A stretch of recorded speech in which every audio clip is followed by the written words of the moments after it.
در کشوری که شخصی مثل امام رحمان رئیس جمهور باشد، شخصی مثل یتیموف رئیس کمیته امنیت باشد، شخصی مثل رمضان رحیم زاده وزیر کارهای داخلی باشد، نیروی قدرت در اختیارشان باشد و افراد مثل بیگ صبور و نمیدونم شاهیان و نوردین سعید و اینا تصمیم گیرنده باشند در ادارات، مطمئنا وضع از این بهتر نخواهد شد. چون که ببینید تفکر یا که مغز مرغی اینا اجازه نمیدهد که یک انسان آزاداندیش باید فعالیت کند و آزادانه در این کشور زندگی کند.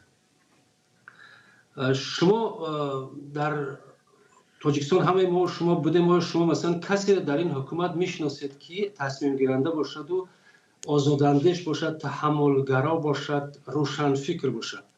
راستی من نمیشناسم. من همچین آدمی را در حکومت نمیبینم متاسفانه. و وقتی که یک